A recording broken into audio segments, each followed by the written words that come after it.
Welcome to the West Wing Week, your guide to everything that's happening at 1600 Pennsylvania Avenue. This week, the president established a new national monument in honor of Cesar Chavez and sat down with Diane Sawyer, while the White House honored educational innovators and 4-H and FFA Champions of Change.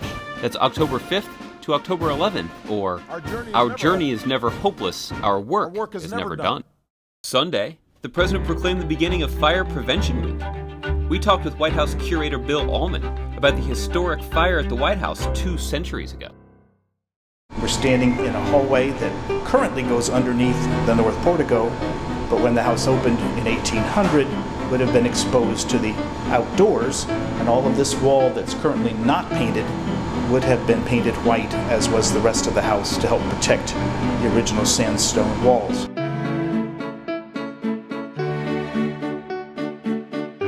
So this shows what the White House would look like without its coat of paint, this kind of soft beige sandstone quarried in nearby Virginia, and shows an area of dark black marks up near the top of the doorway, which are believed to be remnants of the fire of 1814, when the British burnt the White House during the War of 1812. And each of the doorways and windows acted as something of a chimney, and the flames licked out around the upper parts of the exposed areas.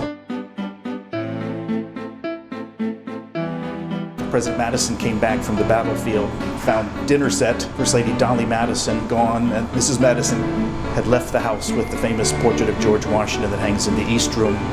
He and his cabinet quickly left as well, and then later that night the British arrived and ate the dinner and then set fire to the building. Thanks, Bill. And remember, safety first, because the damage could last 200 years.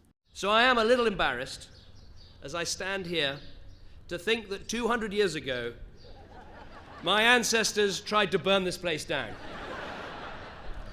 Now, looking around me, I can see you've got the place a little better defended today. You're clearly not taking any risks with the Brits this time.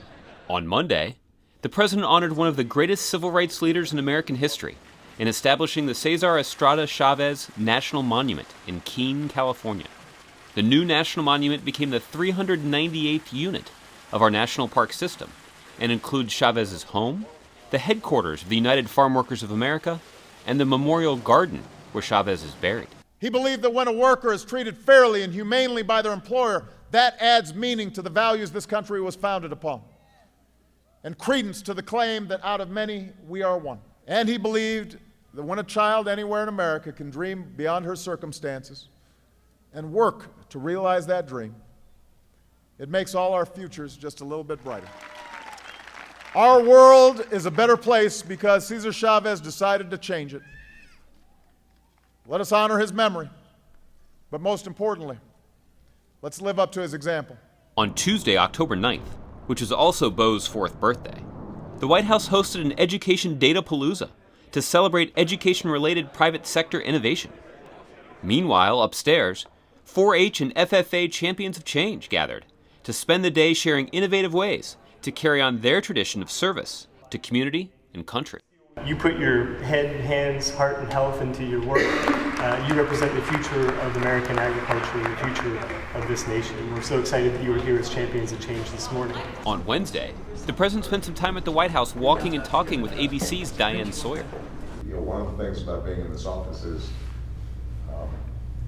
you're reminded of every day about what's at stake. To find out more information on any of these topics or to see complete videos of these events, go to whitehouse.gov.